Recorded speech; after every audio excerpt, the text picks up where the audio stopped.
Ladies and gentlemen, good day and welcome to Godavari Biorefineries Ltd Q3 and 9-month FY26 earnings conference call. As a reminder, all participant lines will be in the listen-only mode, and there will be an opportunity for you to ask questions after the presentation concludes. Should you need assistance during the conference call, please signal an operator by pressing star, then zero on your touchtone phone. I now hand the conference over to Ms. Prachi Amre from MUFG Investor Relations team. Thank you, and over to you, ma'am. Good morning, everyone, and welcome to Godavari Biorefineries Ltd Q3 and 9 months FY26 earnings conference call. Today on the call, we have Mr. Samir Somaya, Chairman and Managing Director, Mr. Ashish Sinha, Assistant General Manager, Investor Relations and Finance, to provide insights on the operational and financial performance. Before we begin the call, I would like to give a short disclaimer. This call may contain some of the forward-looking statements which are completely based upon our beliefs and expectations as of today. The statements are not a guarantee of our future performance and involve unforeseen risks and uncertainties. With this, I would like to hand over the call to Samir, sir, for his opening remarks. Over to you, sir. Thank you. Good morning, everyone. Welcome to the Q3 and 9-month financial year 2026 earnings call of Godavari Biorefineries Ltd. Thank you for joining us and for your continued support. I hope you have reviewed our financial results and our investor presentation available on the stock exchange and our website. Let me begin with the financial highlights for the quarter. In Q3, we delivered a strong improvement in profitability, with EBITDA growing by approximately 14% year-on-year, along with a meaningful margin expansion. The profit before tax, before exceptional items, increased by about 152%, driven by operating leverage, improved product mix, and disciplined cost management. Finance costs declined by 48% year-on-year, reflecting our sustained efforts to strengthen cash flows and the balance sheet. Overall, the quarter highlights a clear improvement in earnings quality and the benefit of structural measures implemented over the recent years. From a segment perspective, the bio-based chemical business maintained a key contributor to profitability, supported by a higher share of specialty and value-added products. Notably, the EBITDA margin of bio-based chemicals improved to 7.7% in Q3 FY26, compared to 4.5% in the corresponding quarter last year. The ethanol segment witnessed some softness during the quarter. The sugar and cogeneration segment, being seasonal, operated in line with the crushing cycle. During the quarter, we also advanced several strategic initiatives. A key highlight was the grant of a US patent for a novel anti-cancer molecule targeting triple-negative breast cancer, highlighting the strength of our research capability. We also incorporated Sajjan Therapeutics LLC in the US as a wholly owned step-down subsidiary to market our IP and pursue out-licensing partnerships. In addition, our DME to CO2 technology initiative is progressing well, with pilot plant activities underway. We further strengthened our global sustainability initiative during the period. Our collaboration with Synthomer to develop bio-based alternatives to fossil-based monomers is progressing well. Through this initiative, bio-based butyl acrylate is being commercialized by them using our bio-based butanol, demonstrating the scalability of our green chemistry platform and reinforcing our positioning as a partner in the transition towards sustainable materials. Our consumer business is also gaining momentum. Our brand portfolio Jeevana crossed 100 crores revenue during 9 months of FY26, validating our strategy of building a balanced business model that combines the industrial strength with consumer-facing growth. While this segment is still in a scaling phase, we see long-term potential as we expand distribution, strengthen the brand presence, and deepen our product offerings. Looking ahead, our priorities remain firmly anchored around disciplined execution, capital efficiency, and scaling high-margin businesses. We are advancing capacity additions, debottlenecking initiatives, technology investments, and enhancing resilience across cycles. These efforts, combined with our continued focus on innovation, sustainability, and portfolio optimization, position us well to deliver consistent and sustainable value creation over the long term. With that, I would now like to hand over the call to Mr. Ashish Sinha, who will take you through the financial performance in detail. Hi, good morning everyone. Quarter 3 and 9 months FY26 results steady progress in strengthening our operating performance, with our strategic initiatives translating into improved profitability and margins. Total income for the quarter stood at rupees 461.9 crore, a growth of 2.5% year-on-year. While revenue growth was modest, earnings quality improved significantly. EBITDA for quarter 3 FY26 was 45.1 crore compared to rupees 39.7 crore last year, registering a growth of 13.8%. EBITDA margins expanded by 97 basis points to 9.8%, supported by operating leverage, improved product mix, and cost optimization across operations. Profit before tax, before exceptional item, rose to rupees 21.4 crore from rupees 8.4 crore in quarter 3 FY25, a growth of 152.2%, aided by stronger operating performance and lower finance cost. For the 9-month period, total income stood at rupees 1430.2 crore compared to rupees 1298.2 crore last year.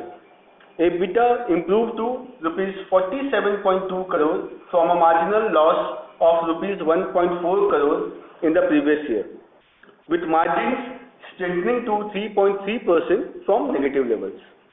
Losses at the PBT level also reduced significantly. This improvement was driven by growing traction in the bio-based chemical segment, better product mix. Overall, the performance indicates strengthening operating fundamentals and improving margins. We remain positive on the outlook for both the bio-based chemicals and ethanol business, given supporting structural drivers. With that, I will now request the moderator to open the floor for questions. Thank you very much. We will now begin the question and answer session.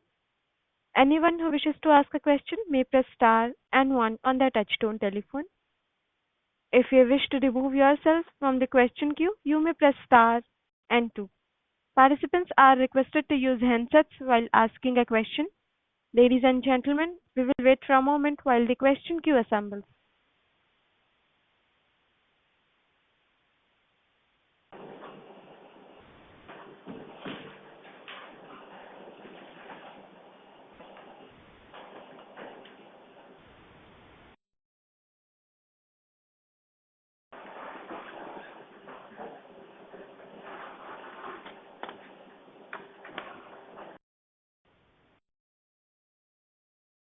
The first question is from the line of Sucrit D. Patil from Eyesight Fintrade Private Limited. Please go ahead.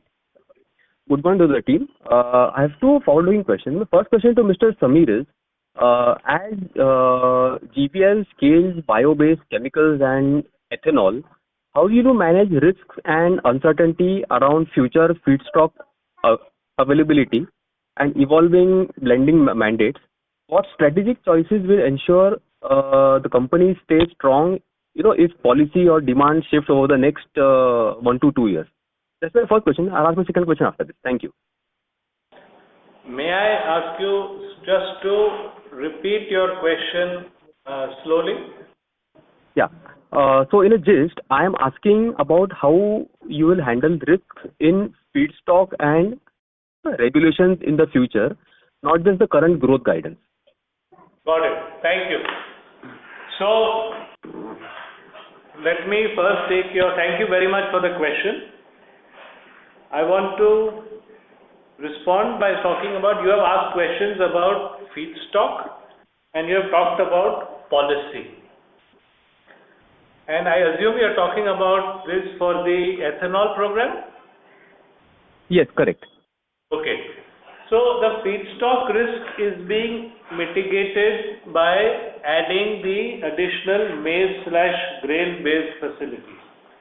So as we look forward, we will be looking at making ethanol from sugarcane juice, bee molasses or molasses, that is cane molasses, and also maize or grain. Maize being a 4-month crop, cane being a 1-year crop. By doing this, we are mitigating climate risk as well as the associated feedstock risk. That's point one. Government policy leads to two kinds of issues.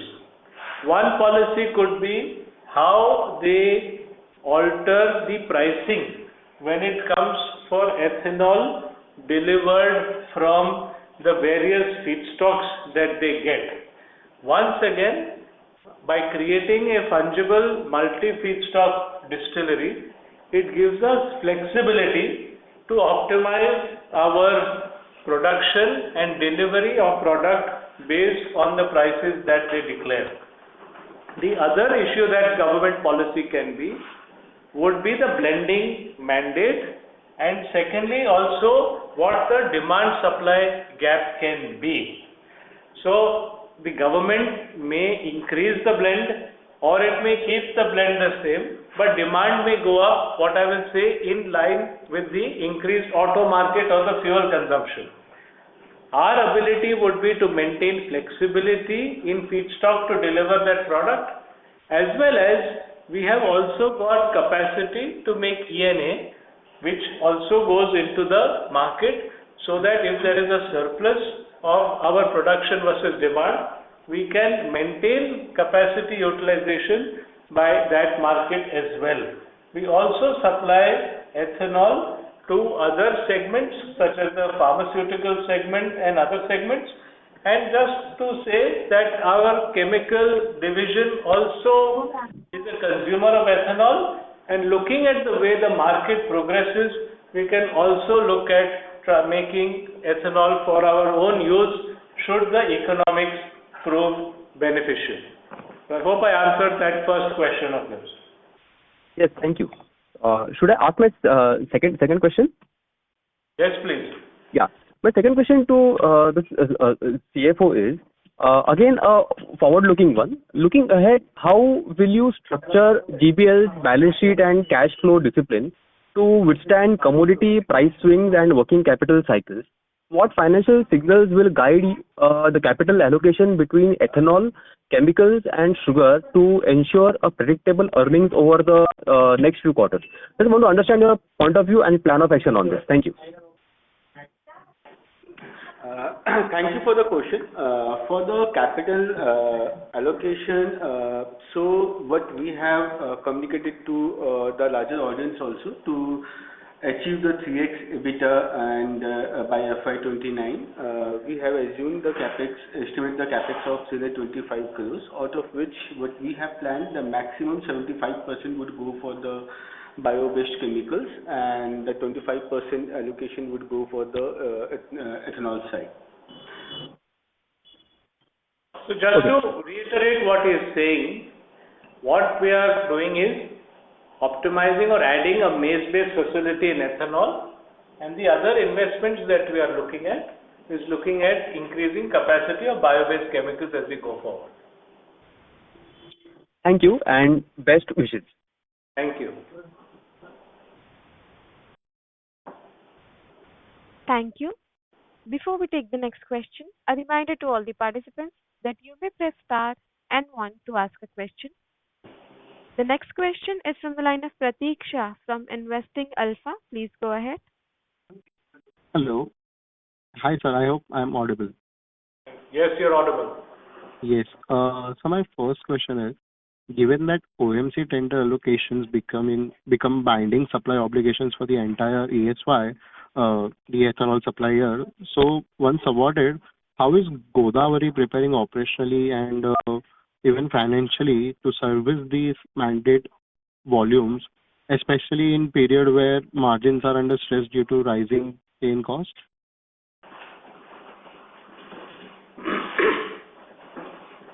I will again ask you to repeat the question. I understood your second part of the question, which is how are we planning to service the contracts we have received. Is that correct? If that is it, then Right. I can answer that. Right. So today, the company, there is undoubtedly the fact that cane prices have increased and ethanol blend prices have remained the same. That has affected the margin compared to the previous year. That is for sure. However, margins remain in the positive territory. So the company is looking at sourcing its cane and converting cane juice to ethanol and bee molasses to make the same available for the tender that it has bid for. So we have bid for a tender for ethanol, understanding the economic scenario, and based on the what we have received in the bids, we will supply accordingly. And that we will do every year, looking at the economics. Okay, I got it. At the same time, I do believe that going forward, the country is committed to moving forward on the green transition, coupled with the Prime Minister's commitment to go to net zero. When that happens, even including in the India Energy Week that happened, there is a commitment to move towards green energy, in which biofuels will be a large part. And that includes at the policy level what the government will do in terms of firstly just increasing the blend, because the use of petroleum itself is increasing, and they may be considering looking at higher blends or the greater introduction of flex fuel vehicles that will continue to happen.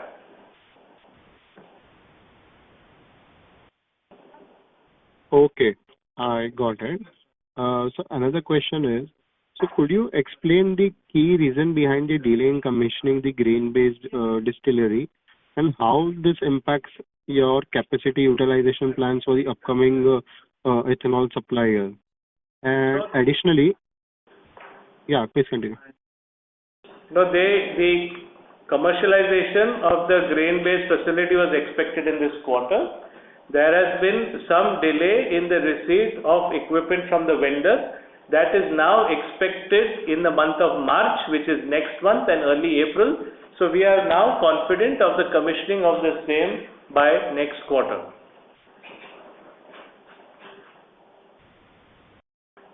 Okay, sir, I got it. Thank you. Thank you. Ladies and gentlemen, anyone who wishes to ask a question may press star and one.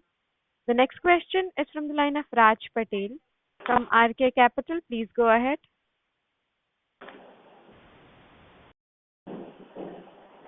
Mr. Patel, your line is unmuted. Please proceed. Yeah, hi. Am I audible? Yes, you are. Yeah, so thank you for the opportunity. A few questions from my side. So the first one was with the ethanol and the cane. So as we saw that the ethanol pricing for B heavy and the juice route have largely remained unchanged for the past couple of years, while the cane costs have been continued to rise. So how does this pricing freezing the impact or freezing impacting the company's distillery margin and the feedstock decision? And apart from that, what are your expectations from the government on the price revision? And how have you internally planned scenarios if the government does not come with the revision? The question on what we expect from the government, let me answer that first. The industry has been requesting the government for an increase in the price for ethanol from B-heavy molasses or from sugarcane juice, commensurate with the increase in cane price that has happened over the last 2 to 3 years, for which there is no corresponding increase in ethanol price. So that's one expectation. The second expectation is that we would like the government to further incentivize the launch of flex fuel vehicles. Flex fuel vehicles today have a different GST treatment than EVs. We would like the government to look at a better treatment of flex fuel vehicles to have this biofuel related demand increase in our country. India is very rich in the sun and the soil and the small farmer. So policies we think for biofuel would certainly help and advance sustainability and our Prime Minister's commitment to achieve a net zero target. That is the second. The government, we could also request, while flex fuel vehicles also happen, simultaneously working with the auto industry to increase the blend percentage would further increase demand. So these are what I will consider the three expectations of what we would have from the government. Repeating, a better price for ethanol delivered from bee molasses or from cane juice. Second would be a better treatment of flex fuel vehicles to incentivize a greater adoption. And third would be increasing the basic blend itself. So this would help across the country and play to our advantages. Your second question, or your first question was, how is the company dealing with this situation when the prices of cane have gone up and ethanol have remained the same? Clearly, the company remains, the pressures on margin between the two have definitely increased because cane prices have gone up and ethanol has remained the same. The company is dealing with it by keeping its capacity utilization strong and delivering ethanol as per the blend. Simultaneously, the company has also got E&A capacity to ensure that it meets the needs of its capacity utilization. So this is how we are doing it. The addition of maize-based facility will add a fungible source of different feedstock that will better enable the company to optimize its product mix based on feedstock and deliver to the market, which makes most economic sense going forward.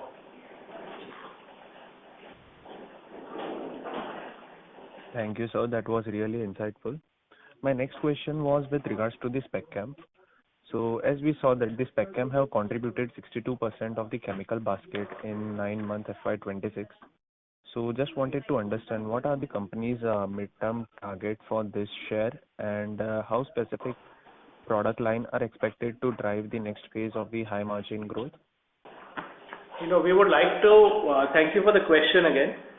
The strategy of the company continues to be to innovate and co-create with customers to advance the green transition for our clients across India and the globe.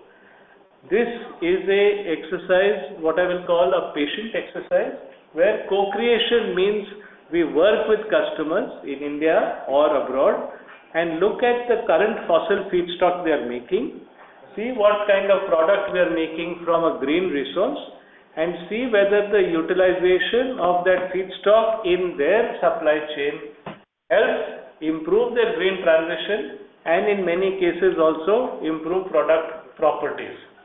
Our recent MOU with Synthomer, which is an MOU to show the use of our bio-based butanol for the use of their monomer butyl acrylate, is one such exercise in advancing this endeavor of making specialty chemicals bio-based come forward. So our whole approach is to add capacity as well as debottleneck capacity to continue to introduce chemicals, bio-based spec chemicals with our customers, either again to reduce imports which come from overseas from fossil basis or sell overseas. And this remains our long-term strategy.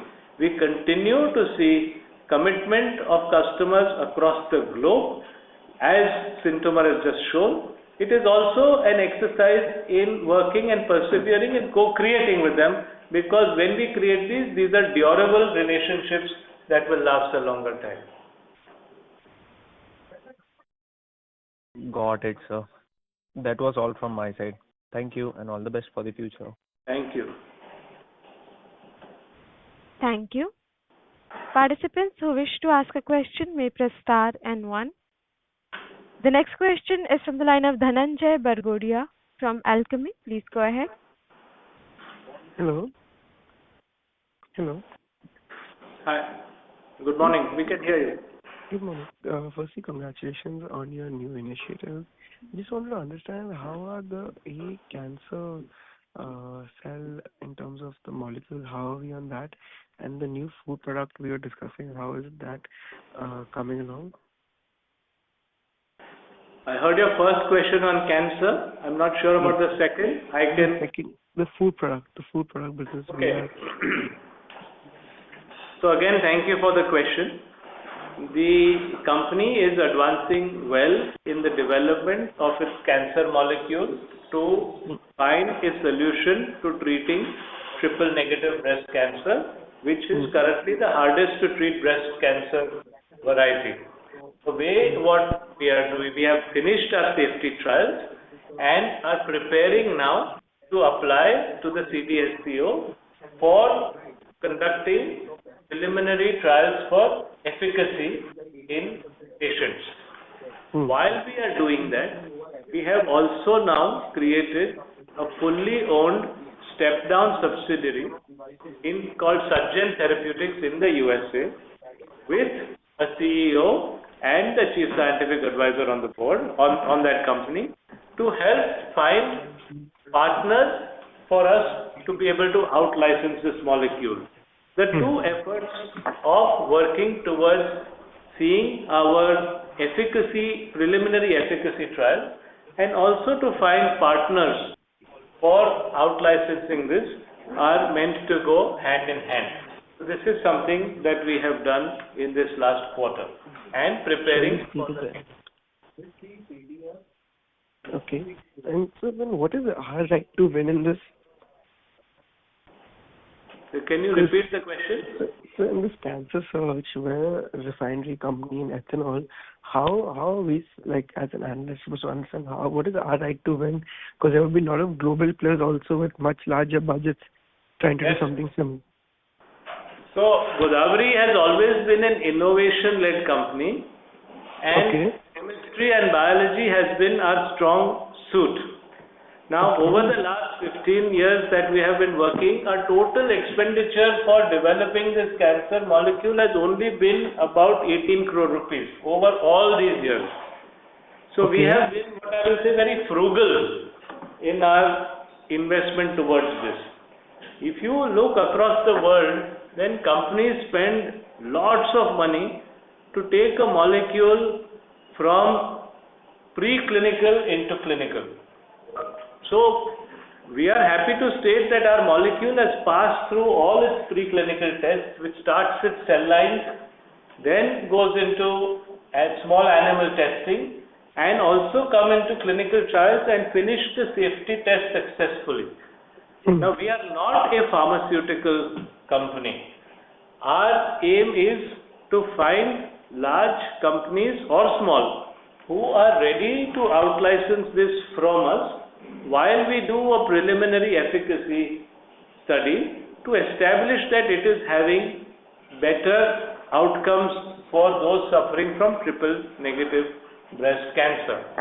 When we met people before, they wanted to know whether it is safe and whether there was a genetic mechanism of action we knew, and whether we also knew the preliminary efficacy in patients suffering from this.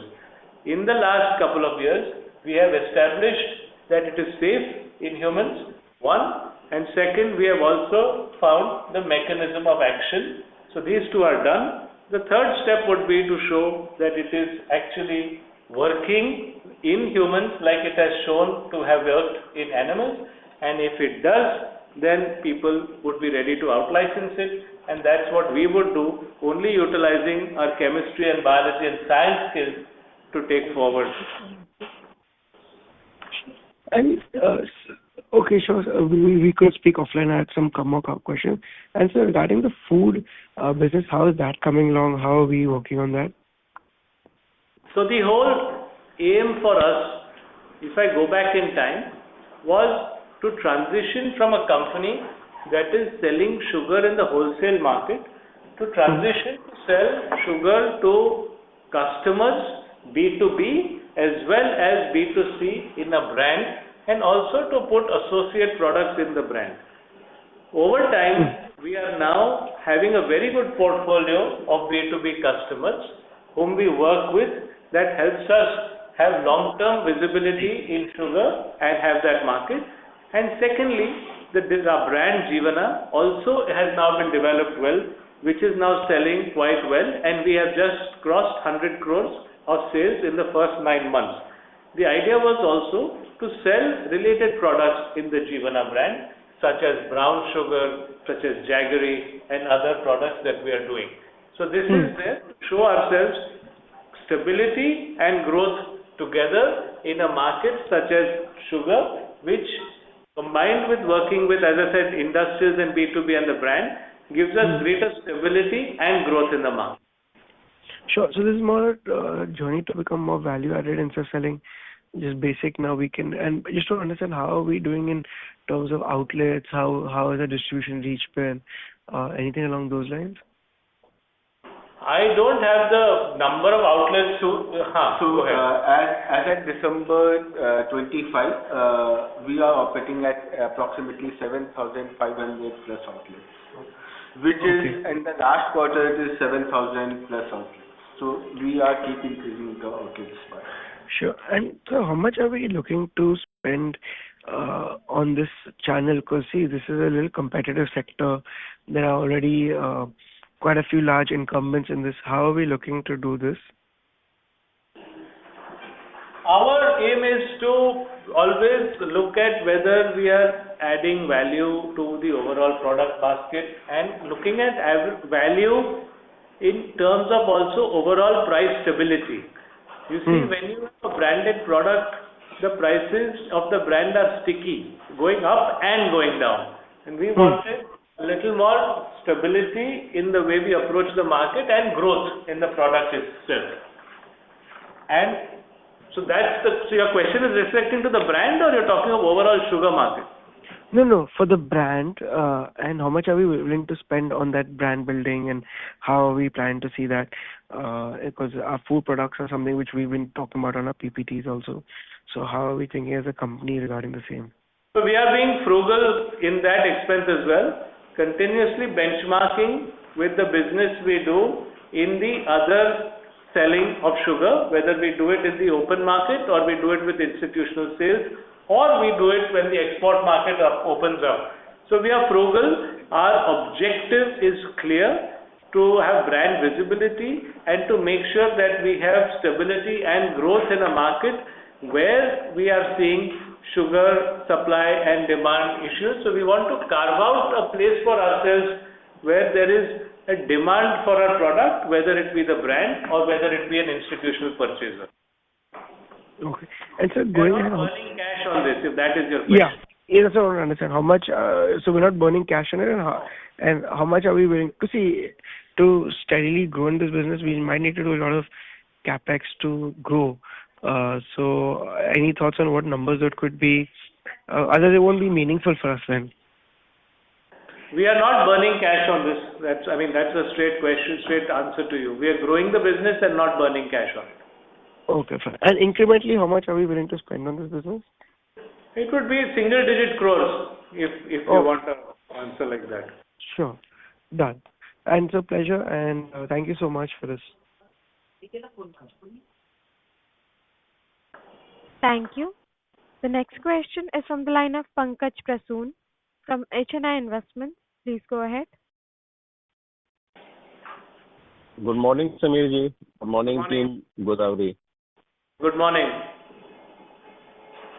Hope you all are doing well. We are doing very well. Great to hear. And congratulations on the new innovations you are putting in the market. So earlier the cancer drug and dimethyl ether, then now this new monomers, bio-based monomers. So just I want to understand how the things will go forward from here in terms of the base business. I understand that our ethanol, grain-based ethanol capacity is coming in the first quarter instead of the last quarter of this year. So slight delay. That is the nature of business. That is not a worry at all. So that is one thing. Just can you throw some light on the when we are going to finish the commercial plant for the dimethyl ether, and what kind of the market do you look, how big it can be? In the same line, this bio-based monomers, how big this market can be over next 5, 6, 7, 8, 10 years? And if you can throw some lights, because since you have already mentioned that you are always focused on the innovation. So can you just throw some light on the pipeline of innovation you might have done already? So it will be better for shareholder like us to stay invested for long, and it gives us more confidence, etc. So thank you for your question. You asked about two specific products that we are working on. Dimethyl ether, you talked about our monomer, not our monomer, the butanol we make that will go for butyl acrylate, and the third you asked for our pipeline. So I'll answer your questions one by one. Dimethyl ether, as we mentioned in the last call, is in the pilot phase. This is a project we are doing in partnership with ICT, that is Institute of Chemical Technology. And after successful work in the laboratory, we have installed a pilot plant to understand the chemical reaction kinetics and establish how it would work. So make it successful, and once successful, plan a scale-up.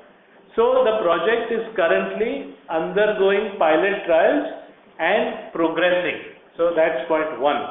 The demand that we see for this, that is the combination of carbon dioxide with hydrogen to make dimethyl ether, which can be used as a energy substitute for diesel or LPG.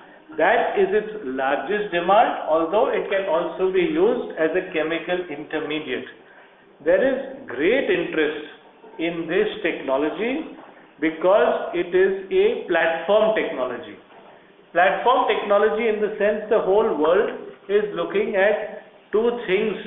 The whole world is looking at many things, but I will talk about two of those things that the world is looking at. One is mitigating climate change, and second is meeting energy needs. Now this is a very exciting technology that meets both these things at the same time, because it is a carbon capture process and it converts that carbon which is captured into energy that the planet needs. Circular, climate change addressing, and energy security. So it is a platform technology. Repeating the point, it is currently under pilot trials and the trials are progressing as planned. So this is what my first question is. It's a company, as a company we are in research and in development. So research and development does take time, but it is a very exciting area that we are in. The second point is our recent MOU with Synthomer. Now butanol is a product that we have been working on. It takes time to talk to customers to use a bio-based substitute in place of what they have been using for decades. So we have been working with this company for some time, and we are very pleased that they are now ready to introduce this and have signed an MOU with us to introduce this into their product formulations to make bio-based butyl acrylate as they go forward. I will remind you that we have also signed a licensing deal with Catalyst that would help us also make bio-based butanol. Now it is always important that the creation of the market and the investment of capital have to go hand in hand. We want to ensure that when we do make the investment, we also have customers who are ready to do the offtake. So this is a great milestone that we have achieved in addition to having the licensing deal signed. So that's point two. The third is the question of the pipeline. As a research company, we have a continuous pipeline of products. That pipeline of products are two types: working with customers who want to advance their lower carbon footprint, working with customers who want to see whether our products which we are making today can substitute to improve their performance, because you could have a substitute with better performance, and also working with customers to see new molecules that can be used into their supply chain. Fourth is also making other molecules in the cancer biology, such as the new patent that we have just secured for triple negative breast cancer. So it is a continuous pipeline of molecules that we are working on and customers that we are working with, and these will lead to better capacity utilizations, new capacities, and new business. Great. So my next question is, I think in just before the last phone call, you have mentioned that by 2029, you are likely to achieve close to 3,000 crore top line with 10 to 11% EBITDA level. So that is right in that direction we are progressing.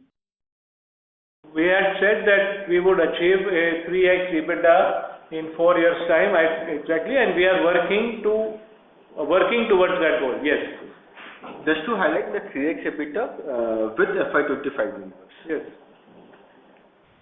Yeah. So that roughly goes beyond 300 crore, what I calculated.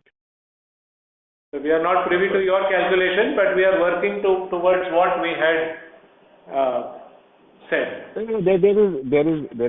This is business. It will always be volatile. That is not whatever you say that will happen. It is always an expectation. So. Thank you, sir. Thank you for that understanding. Yeah, we understand very well. One more question that we have, that Sorry one to interrupt. product. Sorry to interrupt, sir. Please rejoin for more questions. Hello. Hello. Yes, sir. You may rejoin the queue for more questions. Okay. So only last question from my side. Hello. Yes, sir. We are here. Yeah. So last question from my side. So I wanted to know any development on that biocomposite product, which is replacing plastic, MDF, and plywood. So do we plan some strategy on that, because that product is ready for us? Right now, we are working on the bio-based chemical, the dimethyl ether, continuing the grain-based ethanol implementation, and the cancer biology development. Okay. Fair enough. Well, sometimes we will catch up to you separately. Thank you. Thank you. Okay, thank you. Thank you. Ladies and gentlemen, in order to ensure that the management will be able to address questions from all the participants in the conference, kindly limit your questions to 2 per participant. If you have a follow-up question, please rejoin the queue. The next question is from the line of Rangan from Brilliant Securities. Please go ahead. Good afternoon, sir. Good afternoon. Sir. And paid at the time of public issue 353, and it is a duty of the promoters to see that the market capitalization is well above that. So be that as may be. Now I'd like to know that for the 9 months period, after writing of some exceptional income, what is that exceptional write-off? 34 crores or something like that. It is something, and you have made about 9 rupees 64 paisa EPS for the 9 months against last year 21 rupees. But last year against 21 rupees EPS minus EPS, you have made minus 5.11. That means about 16 rupees you have made. But current year also you will be making like that. And what is their estimation? Now the expansion is going on, and till what time the expansion will go on? What is the current expansion for this year? How much amount capitalization? And next year also how much? And when it will stop, so that it will be where the cash flow will be much better, and how much turnover you can make at the end of the year, say 2-3 years from now on. After that, what will be the sugar turnover, the other things turnover, what would be the percentage like that? Thank you. So you have asked a lot of questions in that. I will make a simple statement in response. We are progressing to add capacity in grain-based ethanol, which is happening right now. It was targeted to be completed in this quarter. It will be commissioned in the next quarter. That is what is happening. We are also continuing to invest in debottlenecking and addition of investments in bio-based chemicals to expand our size of the bio-based specialty chemicals as well as the margins of the segment. That is point 2. The question that you talked about regarding exceptional items, we explained that in the last quarter call, where there was we had to pay additional costs regarding harvesting and transport charges relating to something that happened in Maharashtra the year before, and that is what we already explained in the last call. I could refer you to listen to the call itself for that. In this particular quarter, we've had to make an estimate for the costs that we may have to incur due to the implementation of the new labor code. And so that is why we have made an additional provision in this quarter. But we are very bullish going forward. Our advancement of increasing our products in the green transition, which include the ethanol blend, as well as the bio-based chemicals, are showing definitely ways in which we are going to grow the business and take it forward in the next few years. I'm told in the methanol mixing there is some problems. Sorry to interrupt. Sorry Hello? to interrupt. Yeah, please rejoin the for the question. See, I'm told because some ministers have told that there is some problem in the mixing of ethanol in the cars, everything like that, and there was some news like that. What happened to that? Can you tell me? So I am aware that E20 is working across the country, and flex fuel cars are operating all in Brazil particularly, which can take any degree of ethanol. This is already established globally. Introduction of flex fuel cars in the country will also make any blend of E20 to E100 possible. Other than that, what has been spoken by others, I am not aware of and cannot comment on. Thank you. A reminder to all the participants, if you wish to ask a question, please press star and 1. The next question is from the line of Rajiv Jain from Arcane Investments. Please go ahead. Hello, am I audible? Yes, you are. Yeah, thank you for the opportunity. So, firstly, for the ethanol business, the roadmap includes both capacity expansion and portfolio diversification through upcoming green or maize-based distillery. So, how do you expect utilization level to trend over next 2-3 years? And especially given current overcapacity in the market and no revision in ethanol prices, if we see? I am very optimistic about the green transition. I do expect that the country, let's take a step back. The country had targeted for an E20 installation by 2030. And then we have advanced and reached that target by 2025. So the policies that were in place were looking at a ecosystem for the use of an ethanol blend at a target of 2030. So then let's just keep that first thing in perspective. So what India has created is an enormous advantage of creating a domestically grown green energy source where the supply is 17 billion liters against a articulated demand of 10 to 11 billion liters. So that's first point. It now enables the government to imagine a future which can once again be ambitious to reset the next target for blending. Now that can take two forms. Either they change the blend itself, or they create an environment in which flex fuel vehicles come out much more. So, and don't forget the third aspect is India continues to grow. The projections by the car companies and automakers is an enormous growth in the auto sector in the next 10 years. With that growth in the auto sector, there will be an increase in petrol consumption, which will also require great increases in the E20 blend itself. So I am extremely bullish about this sector. I am not looking at what happens year on year, but you have to look at it in larger time snapshots. India has reached E20 5 years ahead of schedule. It gives the increased supply of ethanol across the country with multiple feedstocks, gives the government a chance to look at bolder targets as it go forward with the increase in the requirement of mobility of the country. So I am very positive about this sector, and I think this sector is good for growth, and it is important to look at it in longer time snapshots that what would happen in a year's time.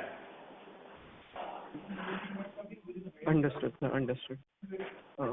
Thank you for your elaborate answer.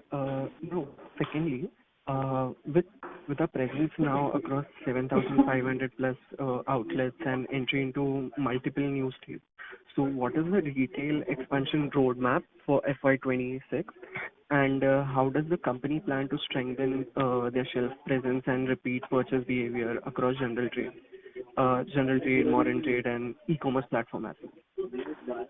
I would like to say that our sales of our brand have also surpassed our expectations. Given that, we are now going to look back at the portfolio and see how we deal with this opportunity that is it presents to us.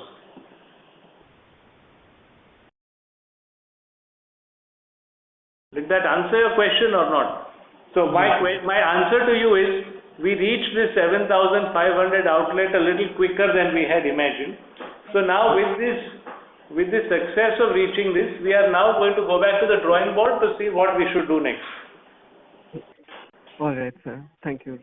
That's really nice to hear. Thank you, and all the best for the future. Thank you. Thank you. Thank you. Ladies and gentlemen, that was the last question for today. I now hand the conference over to Mr. Samir Somaya for closing comments. Over to you, sir. I want to thank everybody for taking the time and being here for our conference call today. I look forward to speaking with you all soon. Thank you. Thank you very much. On behalf of MUFG Investor Relations team, that concludes this conference. Thank you all for joining us today, and you may now disconnect your lines.